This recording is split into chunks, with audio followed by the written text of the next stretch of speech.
A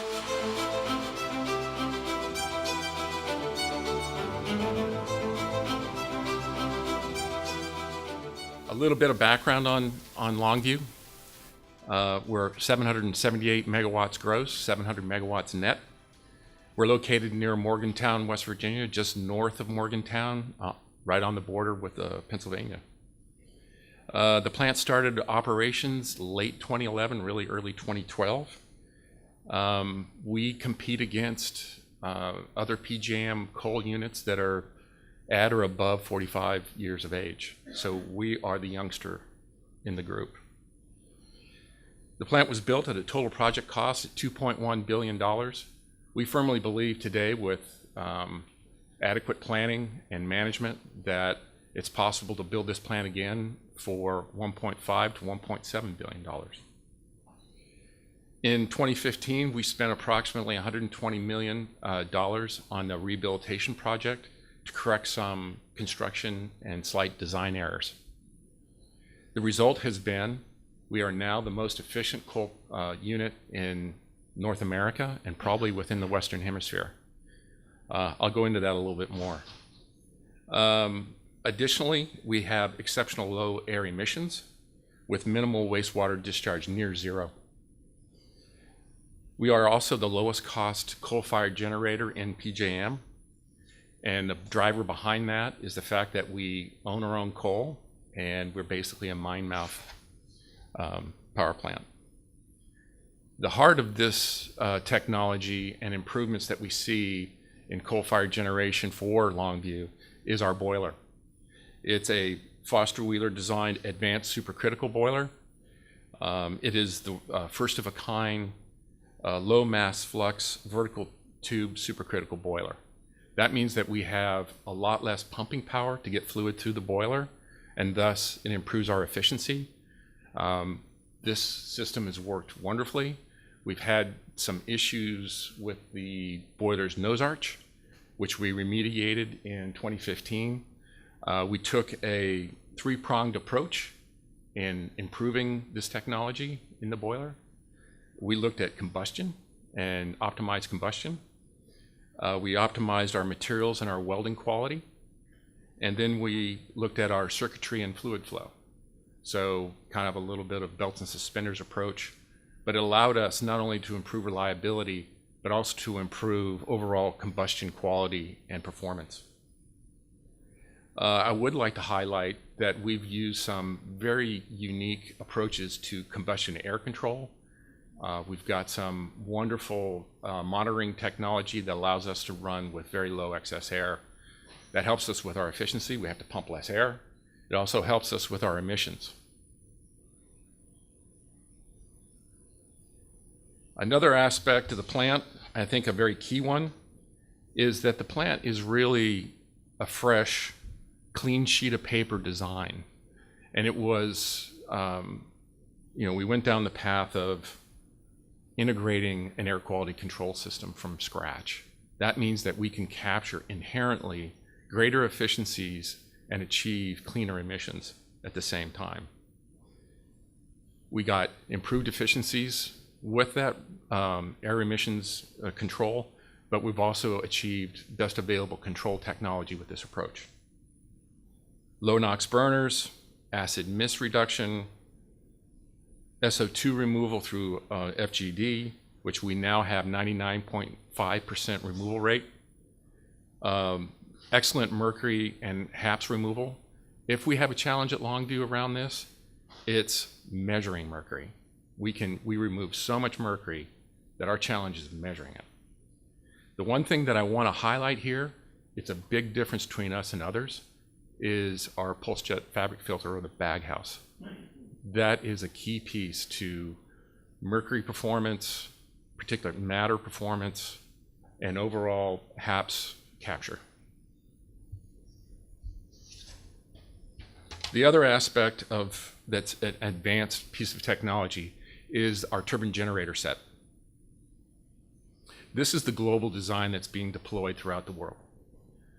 There's advanced 3D blade design in the turbine. The LP turbine rotors run at an efficiency between 92 to 93%, which is very high. It's a very reliable machine. It has a very high ramp rate. We ramp 20 megawatts a minute. That's comparable to some CCGTs. We had some issues in the generator initially, some hydrogen leakage, some elevated vibration. Those have been resolved. The other issue that we had to address was our startup fuel. Back in 2014 during the polar vortex event, we had come down with a tube leak and we couldn't get back up. During that whole event, we were sitting down, and it was because we couldn't get gas. We were curtailed by the local gas supplier. So we pretty much gritted our teeth and said, "That'll never again." And so we went towards inside the fence fuel supply through the world's largest mobile LNG system. We currently, I checked this morning, we have 62 days worth of coal laying on the ground. We also have 2 to 3 full startups in these LNG tanks. We are fully independent in terms of fuel. I think this is a key advantage when you look at what coal brings to the mix, is that we have the ability to operate independently inside the fence. The thing that was critical for us is since 2014, the capacity performance requirements that PJM puts on us comes with significant penalties, almost enterprise-ending penalties. So the startup capability inside the fence allows us to avoid that risk while providing the best reliability for the grid as a whole.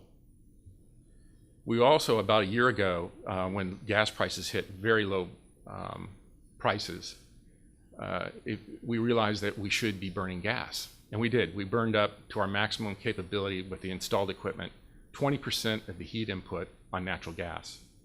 That gave us about a little under 10% improvement in our CO2. I want to talk about that efficiency a little bit. 8842, that's our all-in heat rate. That was for 2016. In 2015, we had a little over 9,000 heat rate all in, and that included a lot of outages, ups and downs, part load operation. I checked this morning, our full load heat rate was 8680, and I scratch my head every day when I see those numbers. How can that be? Well, it is because we have a very efficient, brand new tip-to-tail design.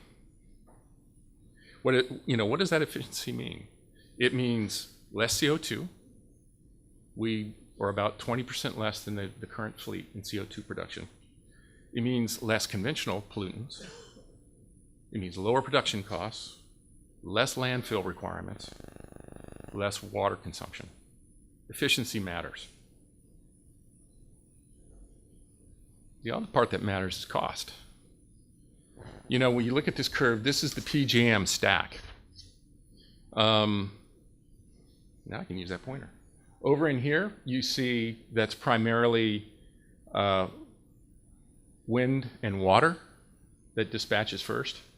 Then you have the yellow and orange and red, which is high efficient, it's nuclear, high efficiency CCGTs, high efficiency coal.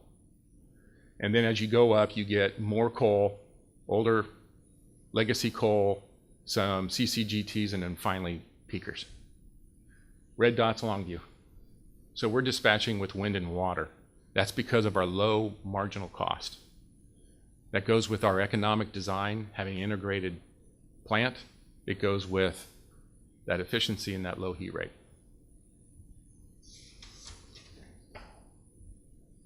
But we also have an order of magnitude difference in our pollutants. You know, more efficient, better combustion, integrated AQCS design, and that baghouse. When we look at the current fleet as a whole, and then fleet with AQCS that's been retrofitted, and then you look at these modern units, that's an order of magnitude change. This really leads to what the Secretary had just pointed out. There is viable methods of cleaner coal, and that's what clean coal looks like right there.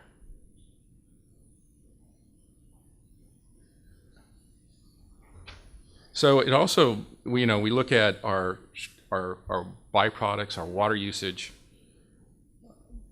Really, again, having that integrated economic design, owning our own fuel, deleting the transport costs, that really allows us to be much more competitive, minimizes the impact to the community.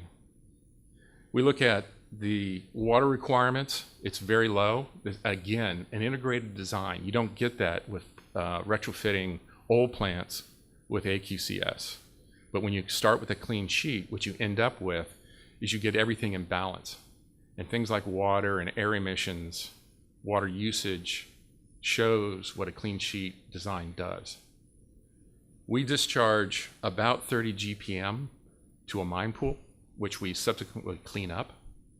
But that 30 GPM is not continuous. It's intermittent. So it's a very low water discharge plant. We also are looking at ways and currently exercising our methods to reuse all our byproducts: bottom ash, fly ash, gypsum.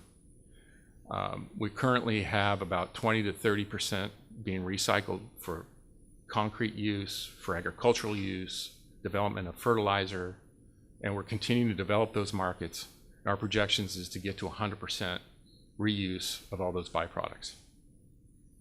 I think we should note that when we do things like that with fly ash, if we displace cement with fly ash, it's a one-for-one benefit on CO2, because it's not just coal plants as CO2 producers, but cement kilns are also a significant CO2 production source.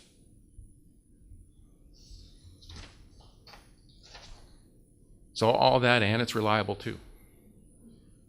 We came out of our rehabilitation efforts. We did a 21-day test, and we passed with 99.5% equivalent availability factor. We continued that trend throughout 2016, a 92% EAF, 86% capacity factor, and if the market was better, that'd have been in the 90s. When you compare that to the other newer modern plants in the US, their capacity factors average 67%. So that tells you something about how Longview's economic model and its overall efficiency is driving an overall benefit. Again, our 2015 all-in heat rate was 9,009. That won us the Peabody Clean Coal Award for heat rate for last year. When we compare it against an ultra supercritical, the only one built in the United States, Turk, its 2015 numbers was 9,038.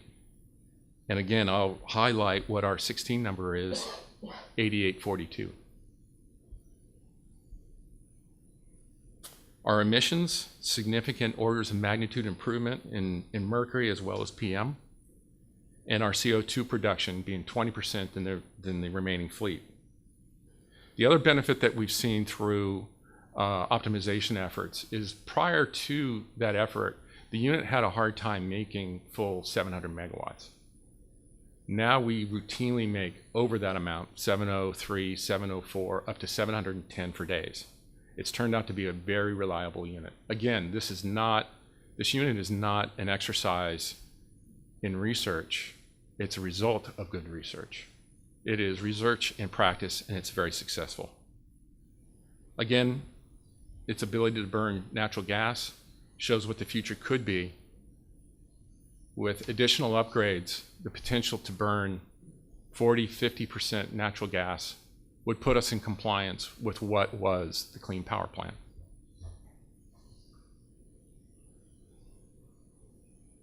Again, I really appreciate Secretary Perry, because he kind of pointed right exactly to what economic growth and what impact clean coal can have. We employ 600 skilled workers with very good paying jobs. That's good paying, steady employment over generations. We look at positive and substantial economic impact to other local businesses through our purchase of coal and limestone. We also exercise about $105 million per year of goods and services. That's a real economic impact for our local area. substantial contribution in terms of monetary and community commitment through taxes paid and through other community support services. Again, really looking at Longview, it shows what, an advanced coal combustion technology can be. We think replacing the existing fleet of those 40-plus-year-old plants and looking towards these high-efficiency, low-emissions plants like Longview really shows where we can go. Cleaner, more reliable, more effective, more economically viable.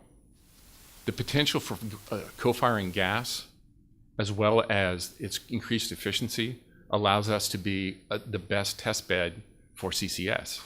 Longview was designed to have CCS retrofitted on the back end. Eventually, there's room back there that was provided exactly for that technology. So where do we go from here? The Clean Power Plan and the new source rule has done a significant amount of negative impact to coal technology. And it seems like it only has happened in America that we've hobbled ourselves that way. As a result, the current fleet is not really competitive with CCGTs. It sure sounds like the new administration is intending to roll back those regulations or to put them in the context where we could actually grow coal effectively through these sort of technologies. We would like to see a rewrite of the Clean Power Plan to focus on CO2 emissions and look towards best systems of emissions reductions. We can't really rely on retrofits. I think, I've been around power generation for quite a while, and generally with retrofits, you see less efficiency. You don't see that clean sheet benefit. It's because of that really Longview demonstrates the best systems of emissions reductions, and it should be replicated to maintain coal-fired power in the United States. So, in a bit of conclusion, Longview does demonstrate what a highly efficient, clean-fired, coal-fired power plant in operation can be with full environmental compliance. I thank you for your time and consideration of what the future of Longview is presenting. Thanks.